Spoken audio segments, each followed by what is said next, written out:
Hello friends, स्वागत है आपका लेट्स एक्वायर पर।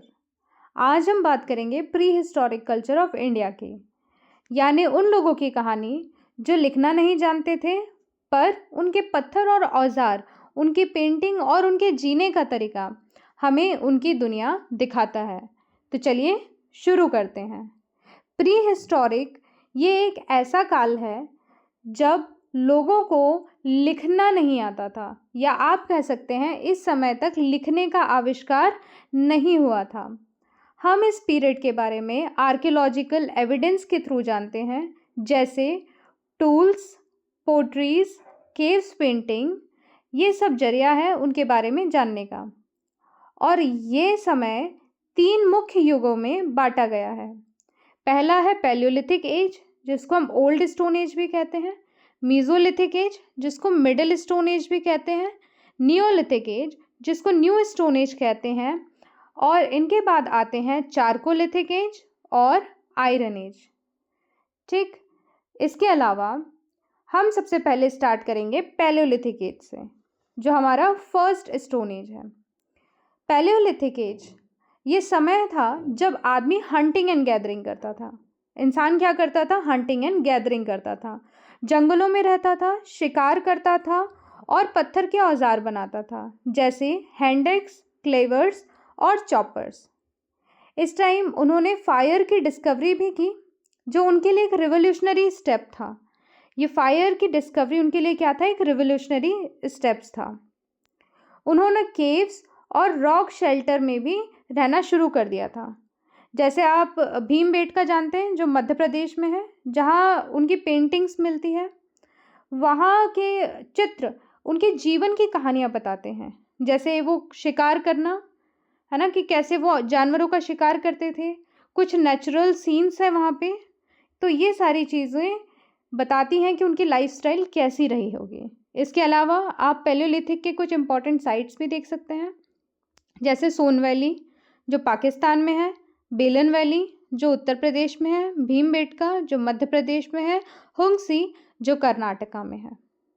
आई होप इतना आपका क्लियर हो गया होगा। अगला युग आता है मीजोलिथिक एज। मीजोलिथिक एज, यहाँ उन्होंने बनाया माइक्रोलिथ्स, मतलब छोटे शार्प पत्थर के टूल्स, है ना। माइक्रोलिथ्स क्या होता है? छोटे शार्प और पत्थर के टूल्स। लाइफ यहाँ की सेमी नॉमिनेटिक थी, मतलब कभी एक जगह रहते थे तो कभी दूसरी जगह रहते थे, मतलब प्रॉपर एक सेटलमेंट नहीं था। इस युग में एनिमल्स का डोमेस्टिकेशन हुआ करता था, जैसे कुत्ता और बकरी। इनके कुछ एविडेंस मिले हैं। रॉक पेंटिंग्स और ज़्यादा फाइन हुई थी इस पीरियड में। और सबसे खास बात, उन्होंने डेथ के बाद लाइफ पर विश्वास दिखाया, बरियल प्रैक्टिस के जरिए। मतलब कि ये लाइफ आफ्टर डेथ में बिलीव रखते थे, है ना। यहाँ की इम्पॉर्टेंट साइट्स जैसे बागौर, आदमगढ़, ये सब यहाँ की इम्पॉर्टेंट साइट्स हैं। नेक्स्ट हम देखेंगे नियोलिथिक के बारे में।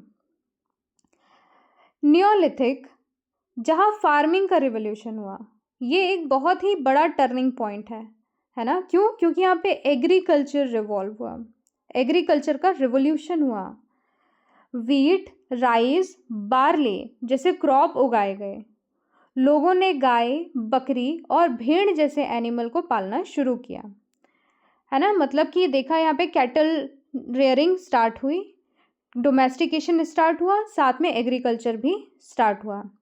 अब उन्होंने टूल्स पॉलिश, बेसिकली इन्होंने टूल्स जो थे अब पॉलिश्ड टूल्स यूज़ करने लगे थे, है ना। मतलब फाइन टूल्स तो वो मीजोलिथिक में यूज़ कर ही रहे थे। इस टाइम तक टूल्स जो यूज़ कर रहे थे वो पॉलिश्ड टूल्स यूज़ करते थे। पोट्री और वेविंग भी शुरू हो गई थी। इस पीरियड में क्या देखा गया? वेविंग और पोट्रीज भी बनाना शुरू हो गई है। और सबसे बड़ी बात, उन्होंने परमानेंट विलेज बसा लिया था। अभी तक हमने देखे कि वो नॉमिनेट थे, है ना। नॉमिनेट मतलब कि वो एक जगह रहते थे, दूसरी जगह नहीं रहते थे, राइट। अपने डोमेस्टिकेशन के लिए, डोमेस्टिकेशन कह रही हूँ, अपने लाइक हंटिंग गैदरिंग के लिए अलग अलग प्लेस जाते थे। बट यहाँ पे क्या देखा गया? परमानेंट सेटलमेंट देखा गया। अच्छा, इस टाइम की कुछ इम्पॉर्टेंट साइट्स हैं, जैसे मेहरगढ़, बुरज़ोहम, चिरांद, कोल्डिवा, ऐसे करके कुछ इम्पॉर्टेंट यहाँ की साइट्स हैं। इसके बाद आता है नेक्स्ट युग आपका चारकोलिथिक एज, जहाँ कॉपर का इस्तेमाल शुरू हुआ। चारकोलिथिक क्या हुआ यहाँ पे? फर्स्ट यूज हुआ कॉपर का। चालको मतलब कॉपर और लिथिक मतलब स्टोन।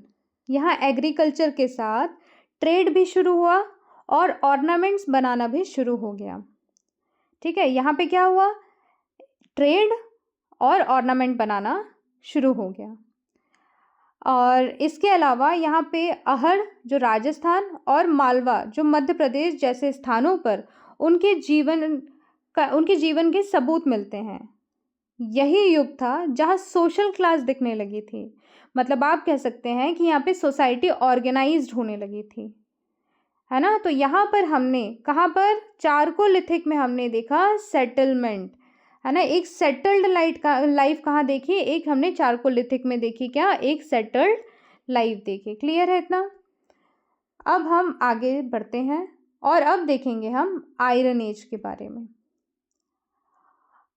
आयरन टूल्स और वेपन्स के इस्तेमाल से एग्रीकल्चर और सेटलमेंट दोनों तेज़ी से बढ़ने लगे थे।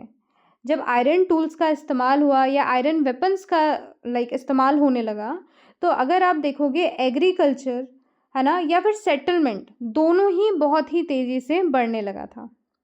क्योंकि जहाँ पर एग्रीकल्चर में आप लकड़ी यूज़ कर रहे हो, पत्थर यूज़ कर रहे हो, वहाँ पे जब आप आयरन यूज़ करोगे तो वो चीज़ें ज़्यादा, आयरन क्योंकि एक मजबूत है ना।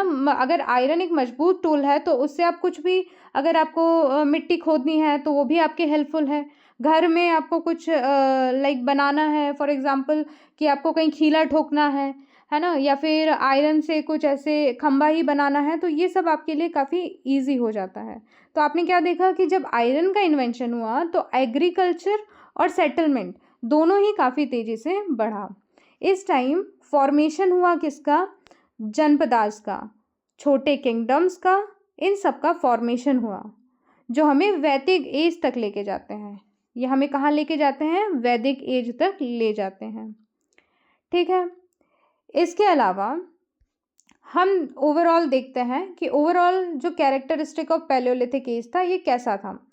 अच्छा, बेसिकली देखिए, ये सब जो हमने पढ़ा है ये प्री हिस्टोरिक फेज के प्री हिस्टोरिक इंडिया के बारे में हमने पढ़ा है। ये एक रिवॉल्यूशनरी जर्नी है। रिवॉल्यूशनरी जर्नी मतलब कि एक सिंपल आदमी, मतलब जो एक हंटिंग गैदरिंग करता था, एक सिंपल सा फार्मर, पहले वो एक इंसान हंटिंग गैदरिंग करता था, फिर वहाँ से वो फार्मर बना और उसके बाद वो एक ऑर्गेनाइज्ड सोशल बीइंग बना। यही तो है हमारे सिविलाइजेशन की कहानी, है ना, जो पत्थर के युग से संस्कृति के युग तक बढ़ी। राइट, तो कितना आप सोच के देखिए, एक इंसान जो हंटिंग गैदरिंग करता था उसने कितनी सारी चीज़ें अपनी लाइफ में सीखी, कितनी सारी न्यू चीज़ें डेवलप्ड की। जैसे टूल्स, एक देखिए, पहले वो एक नॉमेडिक था, उसके बाद वो सेटल्ड लाइफ जीना स्टार्ट किया, उसने टूल्स को बनाना स्टार्ट किया, है ना।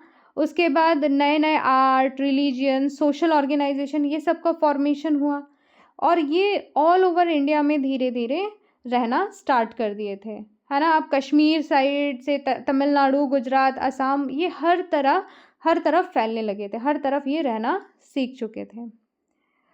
तो बस यही है इन सब चैप्टर्स में। अगर आपको वीडियो अच्छी लगी तो इसे लाइक, शेयर एंड सब्सक्राइब करना मत भूलिएगा।